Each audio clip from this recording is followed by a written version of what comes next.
తాకట్లో ఉన్న బంగారాన్ని విడిపించి ఆ రోజున మార్కెట్ ధర కట్టి మిగిలిన డబ్బును మీకు అందిస్తుంది కొమ్మూరి గోల్డ్.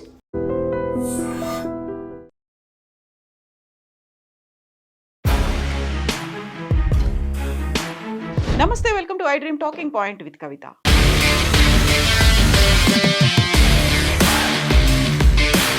కర్ణాటక బళ్ళారిలో ఉద్రిక్త రాజకీయాలు ప్రస్తుతం కనిపిస్తున్నాయి. మైనింగ్ కింగ్ గాలి జనార్దన్ రెడ్డికి చెందినటువంటి ఖరీదైన భవనం మంటల్లో అగ్నికి ఆహుతి అయిపోయింది. ఇది పక్కా ప్రణాళిక ప్రకారం జరిగిందా, లేకపోతే ప్రమాదంలో భాగంగా జరిగిందా, కుట్ర కోణం ఏమైనా ఉందా అనే విచారణలో ఇప్పుడు పోలీసులు పడ్డారు. కరెక్ట్గా దీనికి కొద్ది రోజుల క్రితమే గాలి జనార్దన్ రెడ్డి అనుచరుల మీద తుపాకీ మూతలు కూడా వినిపించాయి. త్రుటిలో ఆయన బుల్లెట్ల నుంచి తప్పించుకున్నాడు. ఇప్పుడు దీని వెనకాల ఎవరున్నారు? కర్ణాటకలో అతిపెద్ద చర్చ జరుగుతోంది. ఒకప్పుడు గనుల గర్జనతో చుట్టూ మైనింగ్తో కనిపించినటువంటి బళ్ళారిలో ఇప్పుడు అసలు ఏం జరుగుతోంది? ఒక పక్కన తుపాకుల మూతలు, మరో పక్క అగ్ని ప్రమాదాలు. లేకుంటే దీని వెనకాల ఎవరున్నారు? ఇవి ఇక్కడితోనే ఆగుతున్నాయా, లేకపోతే ముందు ముందు మరిన్ని పరిణామాలు లేకపోతే ప్రమాదాలు చోటు చేసుకోబోతున్నాయా? నిజంగా విచారణ జరగాల్సినటువంటి అవసరం ఉంది. నిర్ధారణతో బయటికి రావాల్సినటువంటి అవసరం ఉంది. ఇందులో రాజకీయ కుట్రలు కూడా కనిపిస్తున్నాయా, లేకపోతే ఫ్యాక్షన్ రాజకీయాలు ఏమైనా మళ్ళీ మొదలయ్యాయా అనేటువంటి చర్చ కూడా ఉంది. అసలు బళ్ళారిలో అర్ధరాత్రి ఏం జరిగింది? బళ్ళారిలోని సిరివార గ్రామం వద్ద గాలి జనార్దన్ రెడ్డికి చెందిన సుమారు 3 కోట్ల విలువైన మోడల్ హౌస్ ఉంది. గత అసెంబ్లీ ఎన్నికల సమయంలో తన కేఆర్పిపి పార్టీ ప్రచారం కోసం విదేశీ అతిథులు బస కోసం వస్తే వారందులో ఉండడానికి దీన్ని ఎంతో విలాసవంతంగా నిర్మించారు. అయితే శుక్రవారం అర్ధరాత్రి గుర్తు తెలియని దుండగులు ఈ భవనానికి నిప్పు పెట్టారు. చూస్తుండగానే మంటలు ఉవ్వెత్తున ఎగిసిపడి అందులో ఉన్నటువంటి ఖరీదైనటువంటి ఫర్నిచర్తో పాటుగా ఇంటీరియర్ డిజైన్ అంతా కాలి బూడిదైపోయింది. ఈ ఘటనపై గాలి జనార్దన్ రెడ్డి సోదరుడు మాజీ ఎమ్మెల్యే గాలి సోమశేఖర్ రెడ్డి తీవ్ర స్థాయిలో ధ్వజమెత్తారు. ఇది ముమ్మాటికి రాజకీయ కక్షేనని ఆయన ఆరోపిస్తున్నాడు.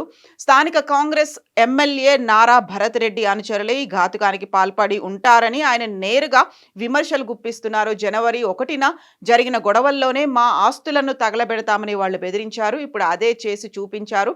బళ్ళారిలో రౌడీ రాజకీయం నడుస్తోంది అంటూ గాలి జనార్దన్ రెడ్డి సోదరుడు సోమశేఖర్ రెడ్డి మండిపడ్డారు. విషయం తెలిసిన వెంటనే పోలీసులు క్లూస్ టీంతో పాటుగా ఫోరెన్సిక్ నిపుణులతో కలిసి ఘటనా స్థలానికి చేరుకున్నారు. భవనం సమీపంలో ఉన్నటువంటి కొన్ని రహస్యంగా ఉన్నటువంటి సీసీటీవీ కెమెరాల్లో శుక్రవారం అర్ధరాత్రి సమయంలో 2 వ్యక్తులు అనుమానాస్పదంగా అక్కడే తిరుగుతున్నటువంటి దృశ్యాలని పోలీసులు గుర్తించారు. వారు బైక్ పై వచ్చి అక్కడి నుంచి వెళ్ళినట్టుగా కూడా ఐడెంటిఫై చేశారు. ఫోరెన్సిక్ నిపుణులు ఘటనా స్థలంలో పరిశీలించగా భవనం వెనక వైపు కిటికీల వద్ద పెట్రోల్ వాసన వచ్చినట్టుగా ఆనవాళ్లున్నాయి. అక్కడ కాల్చిన గుర్తులు ఉన్నట్లుగా గుర్తించారు పోలీసులు. దీంతో ఇది షార్ట్ సర్క్యూట్ మాత్రం కాదు, అంటే ఇది ప్రమాదం, అది అనుకోకుండా జరిగినటువంటి ప్రమాదం కాదని, పక్కాగా ఎవరో నిప్పు పెట్టే ఉంటారు అనేటువంటి అంచనాలకి పోలీసులు ప్రాథమిక అంచనాకి నిర్ధారణకి వచ్చారు. గాలి సోమశేఖర్ రెడ్డి ఆరోపణల నేపథ్యంలో స్థానిక కాంగ్రెస్ కార్యకర్తలుగా అనుమానిస్తున్న 3 వ్యక్తులను పోలీసులు అదుపులోకి తీసుకొని రహస్య ప్రాంతంలో విచారణ కూడా జరుపుతున్నారు. జనవరి 1వ తేదీన జరిగిన గొడవల్లో వీరు చురుగ్గా పాల్గొన్నట్టుగా పోలీసుల వద్ద రికార్డులు కూడా దొరికాయి. ఈ ఘటనతో గాలి సోదరుల అనుచరులు ఆగ్రహంతో ఊగిపోతున్నారు. ఎప్పుడు ఏం జరుగుతోందో అన్న ఉద్దేశంతో బళ్ళారి వ్యాప్తంగా అదనపు పోలీసు బలగాలని మోహరించారు. గాలి జనార్దన్ రెడ్డి కూడా ఈ ఘటనపై స్పందించారు. మా ఆస్తులను కాల్చవచ్చు, కానీ మా ఆశయాలను కాదు అంటూ గాలి జనార్దన్ రెడ్డి సోషల్ మీడియాలో పోస్ట్ చేశారు. నిజంగా బళ్ళారి రాజకీయాలు మళ్లీ ఫ్యాక్షన్ తరహాలోకి మారుతున్నాయా అనే భయం అక్కడున్నటువంటి స్థానికుల్లో నెలకొంది. నిందితులను త్వరలోనే మీడియా ముందుకు ప్రవేశపెడతామని జిల్లా ఎస్పీ అయితే అనౌన్స్ చేశారు. తాజాగా గాలి జనార్దన్ రెడ్డి బళ్ళారి చేరుకున్నారు, మీడియా ముందుకొచ్చారు. ప్రెస్ మీట్లో ఆయన చేసినటువంటి వ్యాఖ్యలు ఇప్పుడు కర్ణాటక అంతటా హాట్ టాపిక్ అయ్యాయి. నేను బళ్ళారిలో లేని సమయం చూసి నన్ను రాజకీయంగా ఎదుర్కోలేక నా ఇంటిని కాల్చారు, అది పిరికి పంద చర్య. దమ్ముంటే నేరుగా వచ్చి పోరాడాలి, కానీ ఇలా ఆస్తులను ధ్వంసం చేయడం ఏంటి అంటూ గాలి జనార్దన్ రెడ్డి ప్రశ్నిస్తున్నారు. ప్రత్యర్థి వర్గంపై నేరుగా విమర్శలు చేశారు. మీరెన్ని ఇళ్లు కాల్చినా నేను ప్రజల గుండెల్లో నిర్మించుకున్న ఇంటిని మాత్రం కాల్చలేరు, కూల్చలేరు. 2026లో బళ్ళారి ప్రజలే మీకు తగిన బుద్ధి చెప్తారు అని జనార్దన్ రెడ్డి సవాల్ విసిరారు.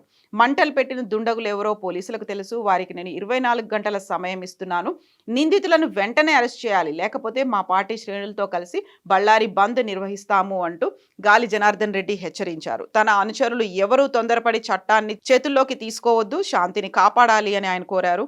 దీంతో పాటుగా గాలి జనార్దన్ రెడ్డి రాకతో బళ్ళారిలో వాతావరణం ఒక్కసారిగా వేడెక్కింది. ఆయన ఇంటి వద్ద వందలాది మంది అభిమానులు, కార్యకర్తలు చేరుకోవడంతో పోలీసులు 144 సెక్షన్ విధించే ఆలోచనలో ఉన్నారు. మరోవైపు ఎమ్మెల్యే భరత్ రెడ్డి వర్గం కూడా ఈ ఆరోపణలను తిప్పికొట్టేందుకు సిద్ధమవుతోంది. And for more videos, Please subscribe to iDream. Please subscribe to iDream. Please subscribe iDream. And please subscribe to iDream. For more videos, subscribe to iDream. please like, share and subscribe to the channel. Congratulations, iDream. Subscribe to iDream. Subscribe to iDream. So subscribe to iDream Media. iDream ki iDream team andarki huge congratulations. Please subscribe iDream Media. Please subscribe to iDream. Subscribe iDream. Please subscribe to iDream. iDream అంటే నా కళల ఛానల్ను subscribe చేసుకున్న నోరు తిరుగుతలేదు, మీరైతే గంట గుర్తు కొట్టండి. For more such videos, please subscribe to iDream. Subscribe to iDream. Please subscribe to iDream. Please subscribe iDream Media. Please do subscribe to iDream. Please subscribe to iDream Media. For best entertainment and information, please subscribe iDream. And don't forget to subscribe to iDream.